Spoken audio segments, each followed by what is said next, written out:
السلام عليكم ورحمة الله وبركاته. كسر دوادا كوبعية سوفتوير channelkii aad ga barateen inaad ka barataan culumta kala duwan.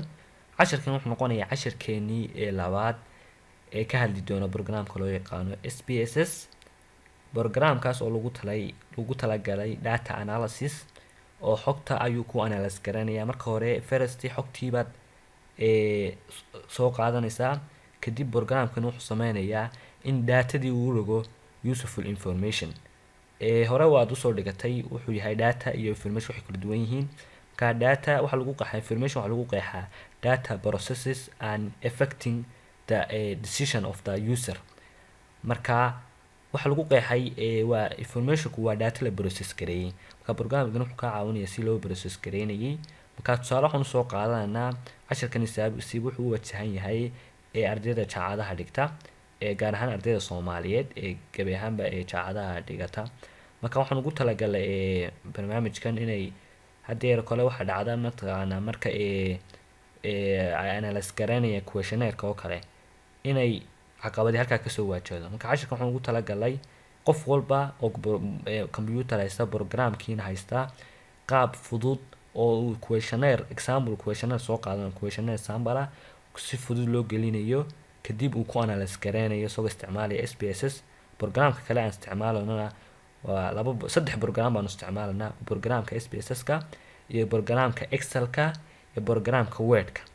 Marka saddexda anagoo isticmaalana baanu soo saaranaa useful data ama diagram ka turjumaya su'aasheena jawaabteeda. Marka wuxuu noqonayaa casharkan baartiyu yeelanaya. Waxa laga yaabaa saddex baarti ama laba baarti inuu yeesho. Baartigan wuxuu noqonayaa baartigii koowaad. Marka dhinaca barnaamijka noo leexiya. Marka aad barnaamijkii soo kicisid, barnaamijka waa kan casharkeenii hore waxaan ku soo qaadanay interface-kii iyo qaabku eegaan lahaa weegaha barnaamijku.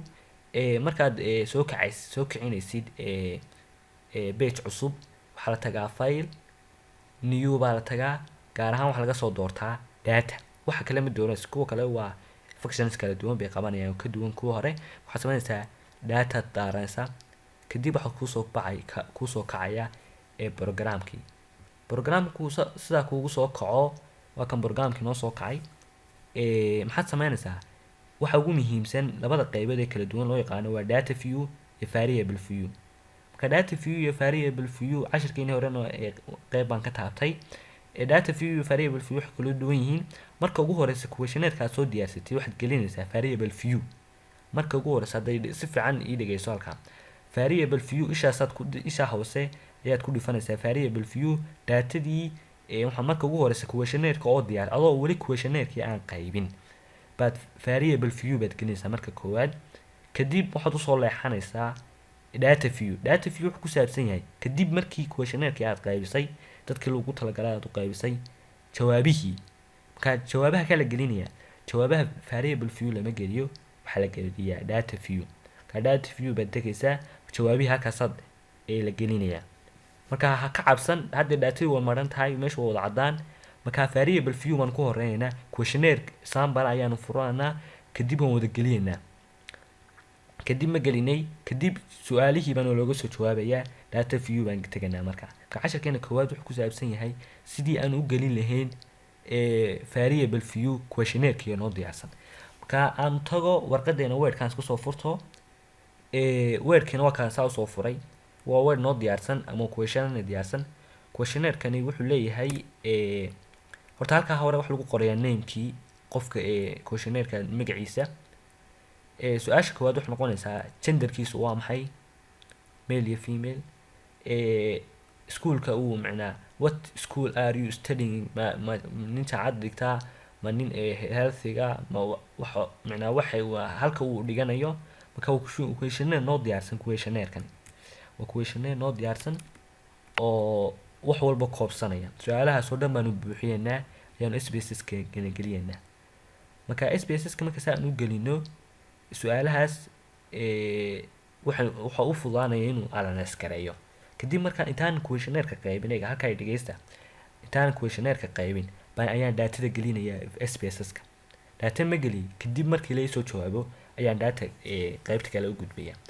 marka aan geliyo su'aaluhu say kala horeeyaan su-aasha u horeysa su-aasha u horeysa waxay noqonaysaa gender. su-aashaasaan gelinaya su-aasha koowaad. su-aalo si u kala horeeya ma u kala gelinaya. what's your gender, su-aashaasaan gelinaya marka hore spaceska. saa loo gelinayo oo aan u tagno aan soo furo variable view ma tagtay halkaa name waxaa la tag name waxaa tagaysaa halkan wuxuu leeyahay namekii ku qor. halkaasaa magacii lagu qoraya. magacee lagu qorayaa su-aashana maxay ku saabsan tahay? su-aasha waxay ku saabsan tahay baa magaca lagu qoraa. su-aasha waxay ku saabsan tahay gender. maadaama su-aashu gender ku saabsan tahay halkaa waxaan ku qorayaa gender. nameka maxaan ku qorayaa gender. aan ku qor haddaba gender. su-aashu waxay ku saabsan tahay baa nameka lagu qoraa. halkan waa type-ku wuxuu ka yahay genderku waa mid walba wuxuu leeyahay data variable type bay leedahay. wax kaas data kasta aad geys data type bay leedahay. marka genderka oo kale variable view maadaama aan sameynayo waxaan ku arki doonaa xagga dambe aan ku arki doonaa waxa loo yaqaano variable coding baan sameynaa. variable coding haddaad sameynaysidna waxaa laga dhigtaa numerica ku dooran. waxaan kale waa daatooyin kale numeric baa laga dhigtaa maadaama aad coding sameynaysid. okay baa dhahaa coding variable baan sameynaa. waan arki doontaa sida loo sameeyo coding variable-ka. column-ka saddexaad aan usoo leexdo. column-kan wuxuu ka hadlaya width wax kale maaha, wuxuu automatically soo qoray 8. width-ka waad kordhin kartaa waana yareyn kartaa. marka width wuxuu ku saabsan yahay haddeero kale kelmadda gender waxa koobsanaya dee female iyo male waa imisa xarafay ka kooban tahay. male waxay ka kooban tahay 4 xaraf. marka wixii 4 xaraf uu ku qori karaa marka daatada gelinaysa dow shaygu hadduu 4 xaraf haddeero haddii magaca qoraysi dheer oo kale waana width-kaaga badsataa waa balaciid waad garanaysaa. decimal badan decimal wuxuu ku saabsan yahay decimaladu waa wixii pointiga dhinaca ka xiga. haddee 2 decimal 3 decimal xaganaad ka kordhin kartaa kana yareyn kartaa. wax macnaa nooma sameynayaan.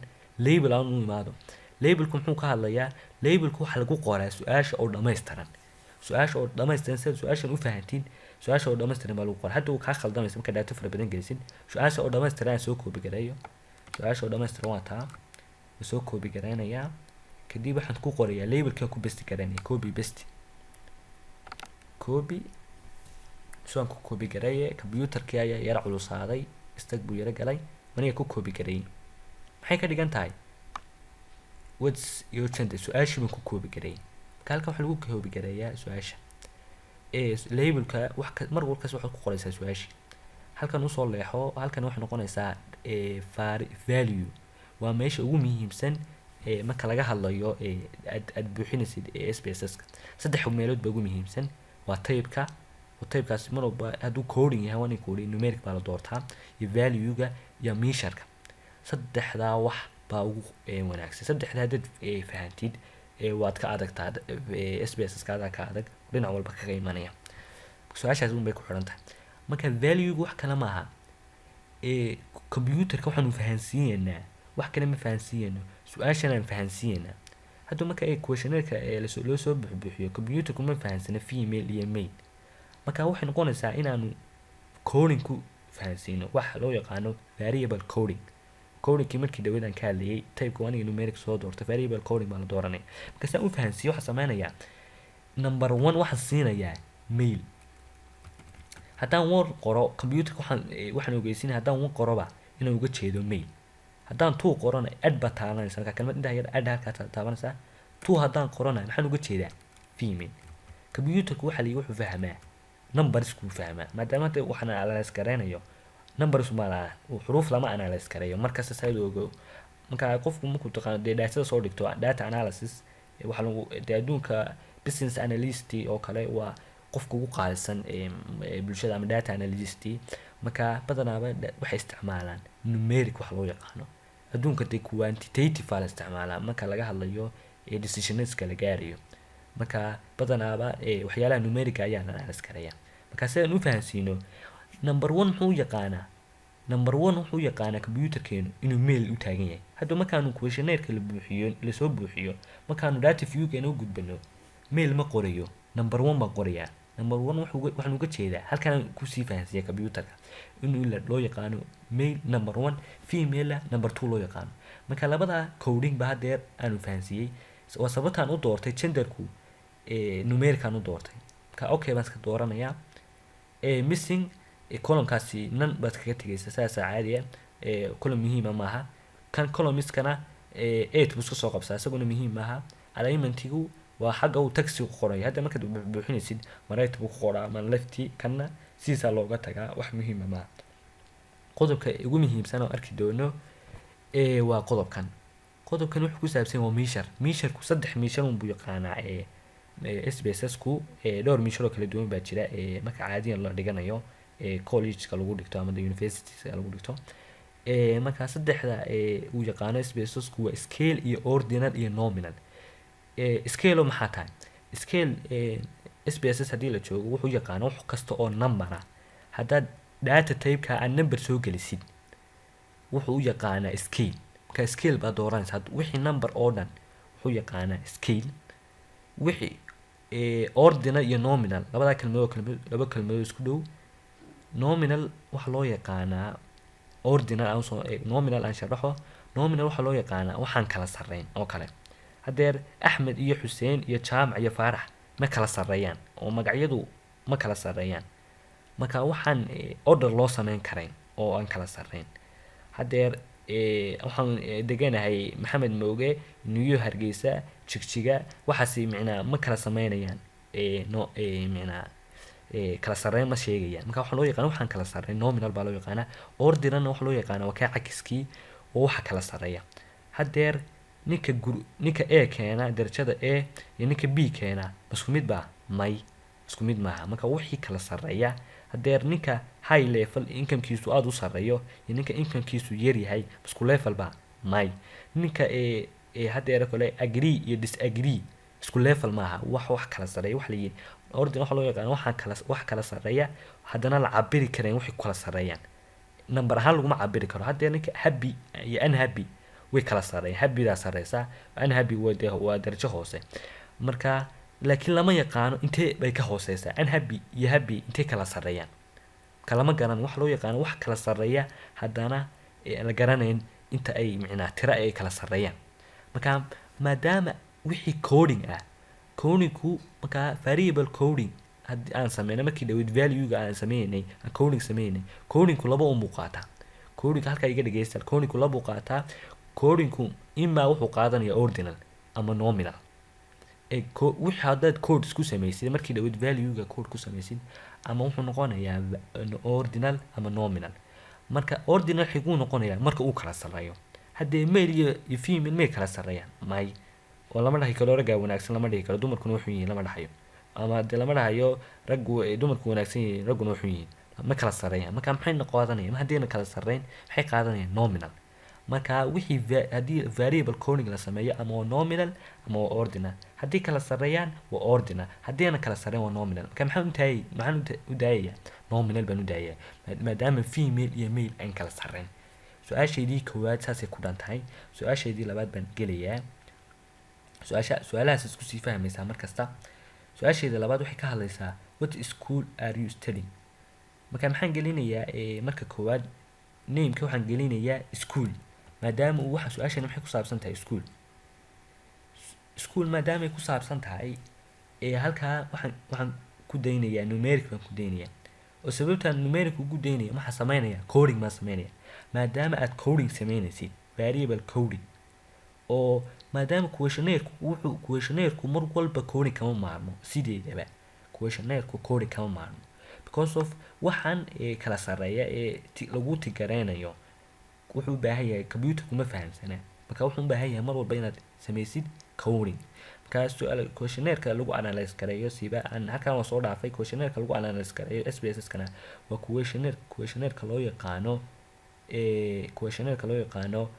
closing questionnaire waa questionnaire-ka de micnaa aan furnayn open oo kala ahayn kaas kan baa lagu analyze gareeyaa su'aasha aan buuxiyo aan ku noqdo waxaan qaadanayaa intaan qaadanaya su'aasha gabi ahaanteeda waan copy garaysanayaa waxaan ku qorayaa dhinacii label-ka ku qorayaa dhinacii label-ka maadaama intaan waan iska soo dhaafay widthska iyo decimalka kii horaan ku sharaxay. Value-ga waa very important. daaqada yar baad soo furanaysaa, daaqada ayaan saa soo furtay. Value-ga maxaan sameynayaa, waxaan kala baxsanayaa education iyo health iyo social care. number 1 waxaan u aqaanaa su-aasha koowaad waxay tahay education. number 1 education baan u aqaanaa, marka ed baan dhahayaa. number 2 waxaan u aqaanaa, halkan aan ka eeganaya. number 2 waa su-aasheeda labaad, waxaan leeyahay waa optionkayga labaad, health baan u aqaanaa. number 2. marka ka sare waxaad ku qoraysaa markasta numberkii baad ku qoraysaa. value waa numberkaad ku qoraysaa. labelkana waxaan u aqaanaa aan eego halkan social care saasaan u dhufanayaa. number 4 maxaan u aqaanaa, marka wax ku xiran tahay optionska aad siisay qofka. hadda intan oo dhan waa wada option. number 3 waxaan u aqaanaa economics.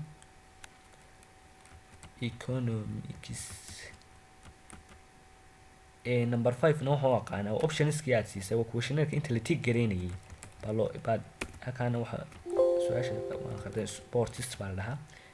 marka computerku hadda markaan gelinayo waad fahmaysaan wuxuu isku wada xiran yahay. marka hadda waan gelinayo data variable data view-ga ma gelinayo education iyo health. number 1 iyo number 2 iyo number 3 baan gelinayaa.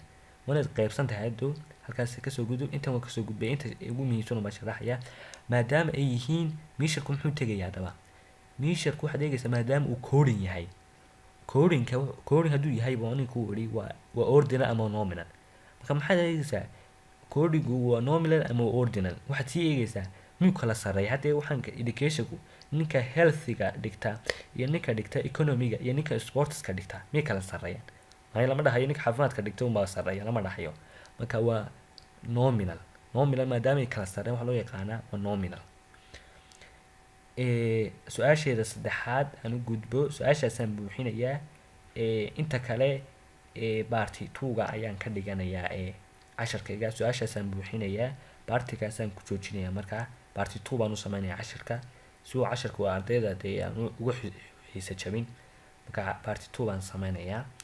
marka aan su-aashaa kusoo gabagabeeyo waa how old are you baa su-aashan ka jawaab. imise da-deed waa imise su-aashaasi ku saabsanayd. halkaa waxaan gelinayaa all maadaama su-aashu da ka hadlayso. numeric baan u daynaya maadaama coding aan ku sameynayo. halkaa waxaan ku buuxinayaa su-aasheydii baan ku buuxinaya. labelka su-aasheeda ku qoraysaa. halkaa value, halkaa tigtaa yar baad soo saaraysaa bahashaa yar. value-ga waxaan sameynayaa da-adu maxay u kala qaybsamaysay. dawo wuxuu kala qaybsamayay intaan oo dhan. qaar 18 ilaa 19 soo koobi gareyn kartaa xitaa. koobi soo dheh. number 1 waxaan u aqaanaa mar walba haddaan number geliyo waxaan uga jeedaa da-da intaa u dhaxaysa. number 2 waxaan u aqaanaa da-da u dhaxaysa 25 iyo 30. waad ila fahansantahay baan fahmayaa, saasaan u malaynayaa inay dee inii caddaatay. marka computer wax kale uma sheegayo, waxaan u sheegayaa waxaan u taagan yihiin. waad copy garaysan kartaa, wax kale maaha. halkaan isku sii daa adhe waa very simple. spacesku ardayguna waa muhiim, ardaygu kasta inuu micnaa spaceskiisa wixiisa daatiisa soo analyze gareeyo. waa kugu ceeb adoo dee heer jacadi soo gaadhay qof berido dhahdin iyo analyze garay daatada questionnaire-ka because of academic baa tahay. waqti baad dee soo bixisay. waxaa la rabaa inaad noqotay mar walba qof dee micnaa dhammaystiran oo dhinac walba wax gelin kara oo dee dadka kale u baahneen. haddaad adigii wax dhiganayay aad dhahdid dadka la berido dhahdid halkaan ii geliyo daatada ii geliyo, dadka ku dhacdaa inay dadka baryaan dhahaan halkan ii geliyo ma fahansanin programka ma aqaani oo dee baro. casharada youtube-kay ku jiraan, barafadada qaar baa lagu dhigtaa. marka casharkan waxaan ugu talagalay ardayda jacadeed. inta saa muu buuxisay. markaa su-aalahani su-aasha koowaad wuxuu yaqaanaa number 1 wuxuu yaqaanaa waa inta da-da intaa u dhaxaysa. number 2 wuxuu yaqaanaa computerka saasaan u fahansiin. haddow waxay naga caawinaysaa inaan intaa buuxbuuxin. kadib waxaa soo baxday measure. intan waa iskaga tegayaa measure maadaama uu coding yahay. codingku laba un buu qaataa. scaleku waa marka scaleku wuxuu imanayaa marka uuna coding jirin. Laakiin hadduu aan hadda sidii markii dhaweyd 1 iyo 2 iyo 3 mid walba siinayay, coding baa loo yaqaana waxaase. Labadun baa imanaya, nominal ama ordinal. Marka dawuhu miyay kala sareeyaan oo qofka 18 jirku masagaa horeeya mise qofka 20 jirka horeeya? Marka dawuhu ma kala sareeyaan, waxa la siiyaa nominal. Nominal baa la siinayaa. Marka cashirkeennii 3 su'aalood baan kusoo koobnay, waanu sii wadanaa part 2 baanu ka dhiganaa. Intaasaan hadda kusoo gabagabeynaya cashirkeena. Assalaamu calaykum waraxmatullaahi wabarakaatuh. Part 2 ga la socda asxaabe.